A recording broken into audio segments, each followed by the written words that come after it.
বন্ধুরা, আজকে নিয়ে চলে এলাম হোলি স্পেশাল চিকেন কষা রেসিপি। তাহলে চলুন ভিডিওটা প্রথম থেকে শেষ পর্যন্ত দেখতে থাকুন। আশা করি আপনাদের ভালো লাগবে। নমস্কার বন্ধুরা, আমি কৃষ্ণভাই কিচেনে আপনার সবাইকে স্বাগত জানাই। সবার প্রথমে গ্যাসে একটা কড়াই বসিয়ে দিয়েছি।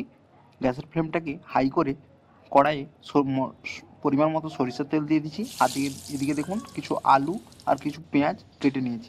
এরপর আমি টমেটো দুটো নিয়েছি, এটাকে আমি পেস্ট বানিয়ে নেব।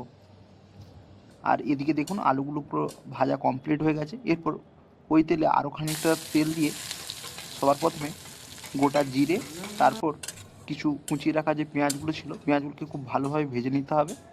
এরপর দেখুন এদিকে এরপর পেঁয়াজ আর টমেটোকে খুব ভালোভাবে কষিয়ে নিতে হবে। কষানো হয়ে গেলে পরিমাণ মতো মশলা দিতে হবে, যেমন জিরে ধনে গুঁড়ো 1 চামচ, গরম মশলা 1 চামচ, হলুদ গুঁড়ো আর 1 চামচ লাল লঙ্কার গুঁড়ো। এরপর মশলাটাকে খুব ভালোভাবে অল্প লো আঁচেতে রেখে মশলাটাকে খুব ভালোভাবে কষিয়ে নিতে হবে। এরপর স্বাদ অনুযায়ী লবণ দিতে হবে। লবণ দেওয়ার পর আবারও ভালোভাবে মশলাটাকে কষিয়ে নিতে হবে। কষানো হয়ে গেলে অল্প খানিকটা জল দিয়ে মশলাটাকে যতক্ষণ না তেল ছেড়ে এসছে ততক্ষণ ধরে কষিয়ে নিতে হবে। দেখুন আগে থেকে যে চিকেনটা আমি ধুয়ে রেখেছিলাম সেই চিকেনটাকে আমি দিয়ে দিচ্ছি, আর আমার মশলা কষানো কমপ্লিট হয়ে গেছে। এরপর চিকেনটাকে দিয়ে প্রায় 5 থেকে 7 মিনিট মিডিয়াম আঁচে রেখে এটাকে এভাবেই কষাতে হবে।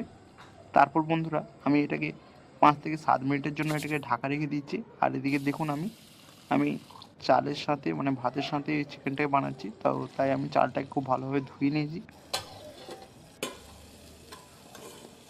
মাঝে মাঝে বন্ধুরা এভাবে ঢাকনা খুলে দেখতে হবে যে কোনোভাবে মশলাটা নিচে লেগে যেন না যায়। তো বন্ধুরা দেখুন এভাবে মশলাটাকে খুব ভালোভাবে করে কষিয়ে নিতে হবে। দেখুন মশলাটা থেকে তেল ছেড়ে এসছে। প্রায় 2 থেকে 3 বার এভাবে নাড়াচাড়া করার পর ঢাকা চাপা দেওয়ার পর তারপর দেখুন মশলাটা কত সুন্দর একটা গ্রেভিতে পরিণত হয়েছে আর মশলাটা থেকে পুরো তেল ছেড়ে দিয়েছে। আমার গ্রেভিটা খুব ভালোভাবে কষানো কমপ্লিট হয়ে গেছে। তো বন্ধুরা দেখতেই পাচ্ছেন মশলাটা খুব ভালোভাবে কষানো হয়ে গেছে।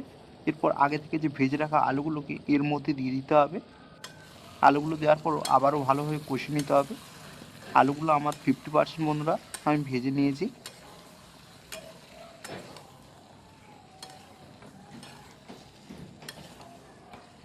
তো এভাবে আলুর সাথে চিকেনটাকে ভালোভাবে ম্যারিনেট করার পর মানে মিশিয়ে নেওয়ার পর আবারও বন্ধুরা খানিকক্ষণের জন্য আমি ঢাকা চাপা দিয়ে রাখবো। এরপরে বন্ধুরা আমি 5 মিনিট লো আঁচেতে রেখে এইভাবে ঢাকা রেখেছিলাম। খেয়াল রাখতে হবে কোনোভাবেই যেন নিচে মশলাটা লেগে না যায়।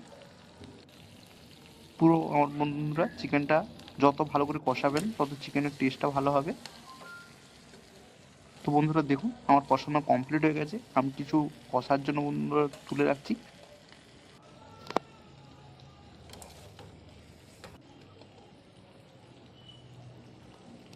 এরপর বন্ধুরা আমি এতে মশলা ধুয়ে রাখা যে জলটা ছিল সেটাই আমি এর মধ্যে দিয়ে দিচ্ছি।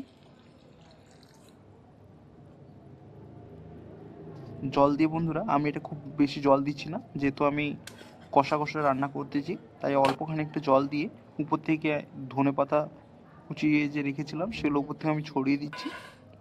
তো এভাবেতে আবারও বন্ধুরা 4 থেকে 5 মিনিট মতো বন্ধুরা এভাবেই ফুটে নিলে আমার চিকেন কষা বন্ধুরা রেডি।